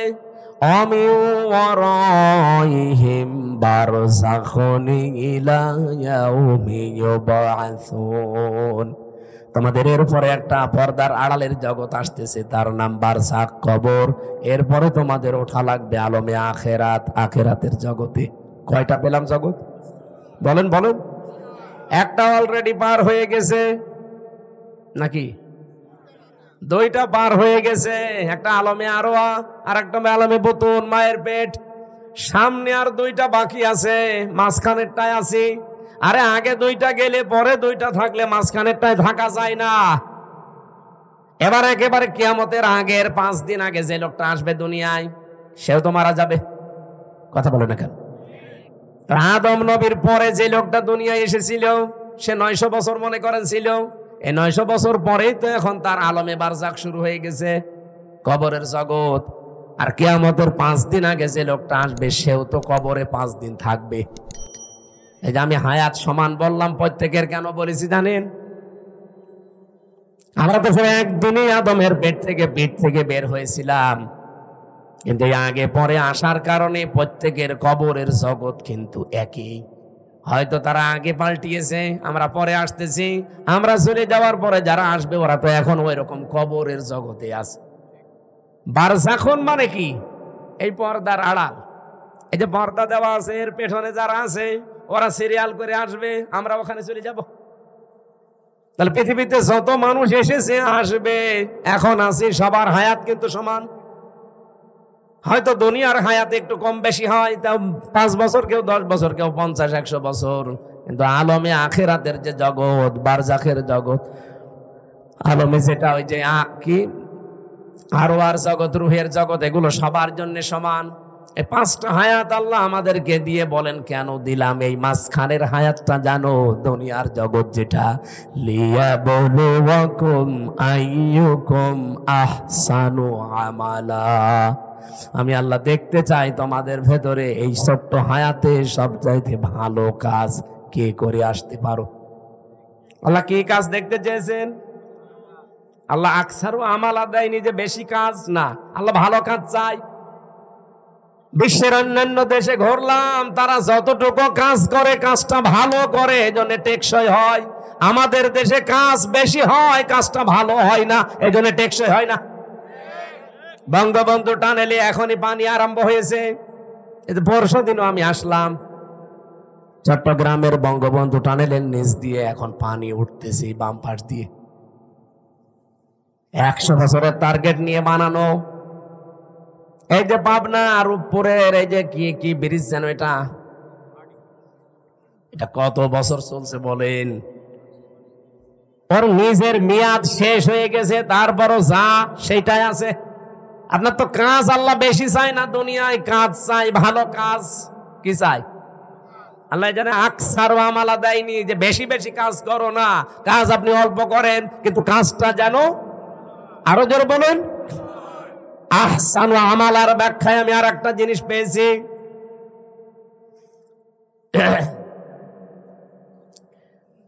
মরণের পরে যেহেতু একটা জিনিসের হিসাব আল্লাহ নিজে ধরবেন, তার নাম ওই যে মিজান। আমরা নাম শুনি যে মিজানের পাল্লায় আল্লাহ মাপ দিবেন। মিজানের পাল্লায় মাপবে না? কে মাপবে? আমল। বলেন বলেন, আমল মানে কাজ। কে বলেছে আমল মানে নেকি? নেকির আলাদা শব্দ আছে, আর সাওয়াবুন মানে নেকি, আর আমল মানে। কিয়ামতের ময়দানে তাহলে আমল মাপ দেবে। আমল মানে আবার বলছি বাংলায়, বলেন বলেন, আর একবার বলেন ইংরেজিতে ওয়ার্ক। খুব ভালো করে এই বিষয়টা নিজের সিরিয়ালে মিলাবেন, আপনার জীবন পাল্টিয়ে যাবে। আল্লাহ বেশি কাজ চাইনি, ভালো কাজ চেয়েছে। কেন? যেহেতু মরণের পরে আপনার কাজ মাপা হবে। আমার এবার প্রশ্ন এই দুইজনের কাছে, আর এখানে যারা আছে আলেমরা তাদের কাছে। সারা জীবনই শুনে আসলাম যে কিয়ামতের দিন আল্লাহ মাপ দেবে আমল কাজ। আর কি দিয়ে মাপবে? মিজানের পাল্লা দিয়ে। মিজানের পাল্লা মানে দাড়ি পাল্লা। এটা শুনিন, কিয়ামতে যে আল্লাহ মাপবে কিসের পাল্লায়? দাড়ি পাল্লায় মাপবে। কোরআন হাদিসে কোন জায়গায় পড়িয়েছেন যে দাড়ি পাল্লায় আল্লাহ মাপবে? আর আপনার কমন সেন্স নেই। এই যে এই স্টেজটা যদি এই ভাইকে বলি এটা একটু মেপে দেন, উনি দাড়ি পাল্লায় তুলে দেবে। এটা মাপার জন্য আলাদা একটা যন্ত্র আছে। কি দিয়ে মাপবে? ফিতা দিয়ে। কথা বলছেন না কেন? এই যে পানির বোতল দিয়েছিল, এখন যদি বলি ভাই পানিটা মেপে দেন, ফিতা দিয়ে মাপবে। কি দিয়ে? ওটা দাড়ি পাল্লা আছে, স্ক্যান আছে। আমার এখন জ্বর এসেছে, ওনারা যদি বলি ভাই মেপে দেন, পানির বোতল দিয়ে দেবে। কি দিয়ে? প্রত্যেকটা জিনিস দুনিয়াতে পরিমাপ করার যন্ত্র আছে। প্রতিটি জিনিস মাপ দেওয়ার আলাদা আলাদা যন্ত্র পাবেন, আর আলাদা আলাদা তাদের নামও আছে। এ পর্যন্ত বোঝেন কিনা? কিয়ামতের দিন যেহেতু আল্লাহ আমল মাপবে আমরা সবাই জানি, আর আমল মাপে দাড়ি পাল্লা দিয়ে যে 5 কেজি কাজ, কাজ কোনোদিন 5 কেজি হয়? তাহলে কি মাপবে? যেহেতু আমল আল্লাহ মাপ দেবে, এটা দাড়ি পাল্লা দিয়ে কেউ আমল মাপে না, কোনো পাগলও মাপে না। আমল বা কাজ, ওয়ার্ক, এটা মাপতে হয়, পরিমাপ করার আলাদা যন্ত্র আছে, তার নাম গুরুত্ব। কাজ মাপতে হয় গুরুত্বের ভিত্তিতে। আপনি কি নতুন শুনছেন? জীবনে কোনোদিন তাফসীর পড়েননি নাকি এইভাবে পড়েননি? কিয়ামতের দিন আল্লাহ মাপ দেবে, আমরা সারা জীবন শুনে আসছি আমল। আর মাপ দেবে কিসে? মিজানের পাল্লায়। মিজান মানে যত তাফসীর আছে, যত অভিধান আছে আরবি পৃথিবীতে যত আছে নিয়ে আসেন। কোন জায়গায় মিজান মানে দাড়ি পাল্লা লেখা আছে? আছে। মিজান মানে মানদণ্ড, মিজান মানে ন্যায় বিচারের প্রতীক। এই জন্য হাইকোর্টে দেখেন সরকার একটা দাড়ি পাল্লা টাঙিয়ে রেখেছে, দেখেননি? হাইকোর্টে যেয়েছেন কোনোদিন? দাড়ি পাল্লা টাঙানো আছে। দাড়ি পাল্লা মানে কি? জামাত ইসলামের দাড়ি পাল্লা না। সরকার দেশের মানুষকে বোঝাতে চায় যে বাংলাদেশের কোন জায়গায় যদি ন্যায় বিচার না পাও, এই হাইকোর্টে আসলে ন্যায় বিচার পাবে। এই দেখো তার প্রতীক, দাড়ি পাল্লা দিয়ে দুই দিকে পাল্লা, একটাকে একদিকে ঝোলা আছে, সমান্তরাল করা, একেবারে সমান সমান। এখানে এসে ন্যায় বিচার পাবা, এটা ন্যায় বিচারের প্রতীক। কোরআনে কারিমে আল্লাহ এরকম একটা আয়াত দিয়েছেন, সূরা হাদীদের 25 নম্বর আয়াত। লাকাদ আরসালনা রুসুলানা বিল বাজ্জিনাত ওয়া আনসালনা মাআহুমুল কিতাবা ওয়াল মিজান লিয়াকুমান নাসু বিল কিসতি। এখানে 3টা বিষয় আছে। অবশ্যই আমি দুনিয়াতে রাসূল পাঠিয়েছি, 1 নম্বরে। 2 নম্বরে তাদের সাথে মিজান দিয়েছি। মিজান মানে মানদণ্ড, ন্যায় বিচার করার জন্য মানুষের ভেতরে মানদণ্ড কি হবে সেটা আমি দিয়েছি, তার নাম কি? তাহলে এখানে মিজান মানে মানদণ্ড, ন্যায় বিচারের একটা পথিকের নাম মিজান। আর আমরা সবাই এখন জানলাম, যারা শিক্ষিত মানুষ জিজ্ঞাসা করে দেখেন, প্রত্যেকেই বলবে কাজ মাপতে হয়, আমল মাপতে হয়, এটা দাড়ি পাল্লা দিয়ে না, এটা মাপতে হয় গুরুত্বের ভিত্তিতে। আপনি কাজটা গুরুত্বপূর্ণ কিনা সেইটা আল্লাহ দেখবে। এখানে গুরুত্বপূর্ণ কি কাজ বলেন? এই যে স্টেজের গুরুত্বপূর্ণ হচ্ছে খুঁটি আর সামিয়ানা। এই খুঁটি আর সামিয়ানা যদি না থাকে, গুরুত্বপূর্ণ এই দুইটা, এই স্টেজের কোনো দাম আছে? আর কেউ স্টেজ বলবে? কিন্তু গুরুত্বহীন অনেক জিনিস এখানে আছে। কি? এই যে এখানে যে রেহালটা আছে, এটা যদি না থাকে কেউ স্টেজ বলবে না। এই যে মাইকটা আছে, এই টেবিলটা আছে, এখানে যে সামিয়ানা দিয়ে রেখেছেন সুন্দর করে, যে লাল কার্পেট, এগুলো যদি না থাকে, ফুল দিয়েছেন, লাইট দিয়েছেন, বলেন তো এগুলো গুরুত্বপূর্ণ না গুরুত্বহীন? এত সহজ করে বাংলা ভাষায় বোঝানোর পরেও যদি না বুঝে, আমার মনে হয় আপনাদের কোরআন শরীফ, বুখারী শরীফ দেওয়ার হবে না, এখন বাকারি শরীফ লাগবে। তাছাড়া কিভাবে বলবো বলেন তো? সারা জীবন কি শুনে আসলো যে কিয়ামতের দিন মিজানের পাল্লায় আমল মাপবে। আমল মানে কাজ। এই কেজি, এইদিকে 5 কেজি গোনা তুলে দেবে, এইদিকে 6 কেজি নেকি তুলে দেবে, একদিকে ভার হয়ে যাবে, জান্নাতে চলে যাবে। আরে ভাই, আমল কাজ মাপে মানুষ দাঁড়িপাল্লা দিয়ে? কোন পাগলে বিশ্বাস করবে? কাজ মাপতে হলে গুরুত্বের ভিত্তিতে মাপা লাগে। আমি এই ভাইকে বললাম, ভাই কুষ্টিয়ায় যান, এই কাজটা করে আসেন। বিকালে বেলা দেখে উনি কাজে না যেয়ে ওই নাটোরের মোড়ে মার্বেল খেলছে। আমার কথার গুরুত্ব দিয়েছে? কাজের গুরুত্ব দিয়েছে? আল্লাহ পৃথিবীতে গুরুত্বপূর্ণ কাজ দিয়েছেন আমাদের জীবনে 500টা। কয়টা? এই কোরআনে আছে 6666 আয়াতের 500 আয়াত শরীয়তের বিধান গুরুত্বপূর্ণ, যেটাই খুঁটি আর সামিয়ানার মতো। এটা না থাকলে যতই আনুষঙ্গিক কাজ করেন, একটা কাজের মূল্য থাকবে না। কারণ খুঁটি নেই, সামিয়ানা নেই, জীবনে এখানে কেউ আসবেও না স্টেজ বলি।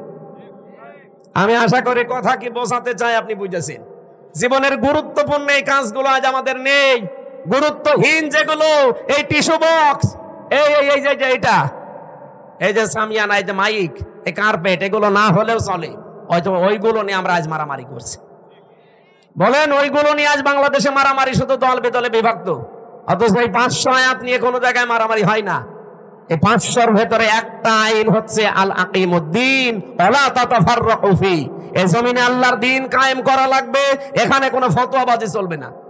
এই জায়গায় কোনো ফতোয়া নেই। যত ফতোয়া সব মাথায় টুপি কয় কলি দিয়েছেন এটা নিয়ে।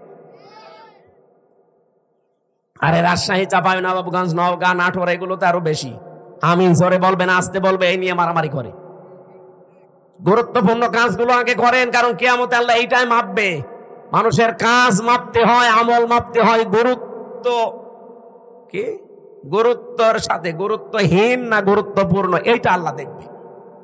আল্লাহ আমাদেরকে যেহেতু গুরুত্বপূর্ণ কাজ করার জন্য 4টা বিষয় আমি এখানে পেয়েছি। কোন কাজ আপনি আমি ভালো মনে করলে হবে না, এটার জন্য শর্ত 4টা। কাজটা ভালো কিনা শর্ত কয়টা? 1 নম্বরে কাজের জন্য জ্ঞান থাকা লাগবে, যেটা আমরা আরবিতে এলেম বলি। যে কোনো কাজ হাতে নেওয়ার আগে দেখতে হবে ওই বিষয়ে লোকটা জ্ঞানী কিনা। বাংলাদেশে এমন এমন মন্ত্রী ছিল, সারা জীবন পড়েছে আইন নিয়ে, আর তারে দিয়েছে খাদ্যমন্ত্রী, ওই যে টাকটা গম চুরি করেছে। আরে ভাই, যে বিষয়ে পড়েছে আপনি তারে সেই বিষয় দেন। ও পড়লো সারা জীবন আইন নিয়ে, ওরে আপনি খাদ্য দিয়ে রেখেছেন, ও খাদ্যের কি বুঝবে? আমার কথা কি রাগ হচ্ছে? 2 নম্বরে নিয়ত থাকা লাগবে। এটা দুনিয়ার লোক দেখানোর জন্য আপনার হলে হবে না, এটা হওয়া লাগবে কার জন্যে? এই জন্য যারা কালেমা পড়েন লা ইলাহা ইল্লাল্লাহ, তাদেরকে আল্লাহ শিখিয়েছেন, তুই বল কুল ইন্না সলাতি ওয়া নুসুকি ওয়া মাহইয়ায়া ওয়া মামাতি লিল্লাহি রাব্বিল আলামিন। সূরা আনআম 8 নম্বর পারা, 9 নম্বর পৃষ্ঠা, 9 নম্বর লাইনের 163 নম্বর আয়াতে আছে তাফসীরে ফি জিলালিল কোরআন। আল্লাহ বলেন, নবী আপনি বলেন, আমার নামাজ, আমার কোরবানি, আমার বেঁচে থাকা, আমার মরে যাওয়া দুনিয়ার কারো জন্য না, সব আমি আল্লাহর জন্য করি। নিয়তটা পাকাপাকি করা লাগবে, লোক দেখানোর জন্য করলে হবে না ভালো কাজ। 3 নম্বরে ধৈর্য লাগবে। কি লাগবে? আর এখন মুসলমানদের সবচাইতে বড় সম্পদ এখন পৃথিবীতে এইটা, ধৈর্য ধারণ করা লাগবে। বাংলাদেশে অনেক ষড়যন্ত্র চলছে বিভিন্ন কায়দায়, ধৈর্য ছাড়া এখন আর উপায় নেই। আমি ষড়যন্ত্রের নামগুলো বলতে পারলাম না। 4 নম্বরে ইখলাস লাগবে। কি লাগবে? যতগুলো তথ্য এখানে আমি লিখেছি, এটা যদি একটা একটা করে সিরিয়াল করে বলতে যায়, এখন তো 11:30, এত রাত পর্যন্ত কথা বলাও ঠিক না। আর কিছুক্ষণ পরে তাহাজ্জুদের নামাজ, ফজরের নামাজ। জেলে বসে যে কিছু নোট করেছিলাম, বাইরে এসে করেছি, সেগুলো দিয়ে মেয়েদের এই যে সাংসারিক জীবনে অশান্তি কেন, দাম্পত্য জীবনের কলহ এবং তার সমাধান কি করে করা লাগে আমি লিখেছিলাম। ওইটা কোথায় পাওয়া যায় জানি না, ওই গাড়িতে আছে মাদ্রাসায়, আপনারা যাওয়ার সময় মেয়ের জন্য বর জন্য নিয়ে পড়াবেন। পোড়াটা 120 পৃষ্ঠা লিখেছি। আমার মনে হয় পোড়াটা যদি মেয়ে, বউ, শাশুড়ি এগুলো পড়ে পরিবারে শান্তি আসবে। ওই সিরিয়াল বসে বসে না দেখে বইটা পড়াবেন। ওই মাদ্রাসায় আছে, আমি আয়াতটা আজ এ পর্যন্ত রাখছি, কারণ এখন ব্যাখ্যা করতে গেলে আমার গলা বসে যাচ্ছে। এরপরে কালকের অনুষ্ঠান অনেক দূরে, এরপরে বাড়িতে একটু সময় দেওয়া লাগবে। অনেক দিন বাইরে আছি, আজকের মতো মাপছি, শেষ করে নিলাম। আর এরা সব ব্যস্ত মানুষ, আমি আবার আসবো ইনশাল্লাহ। এই মাদ্রাসার দিকে একটু খেয়াল করা দরকার। মাহতামিম সাহেব আমার কথা বলছিল যে এই জমিটা নেওয়ার জন্য 36 লাখ টাকা লাগবে। এই রকমের 2 টাকা 5 টাকা তোলার তো কাজ না। এখানে দরকার বড় বড় যারা ডনার আছে তাদের। বাংলাদেশে এই যে আমি আকিস গ্রুপের নাম বললাম, রংধনু গ্রুপের নাম আছে, এইরকম যারা মানে মাল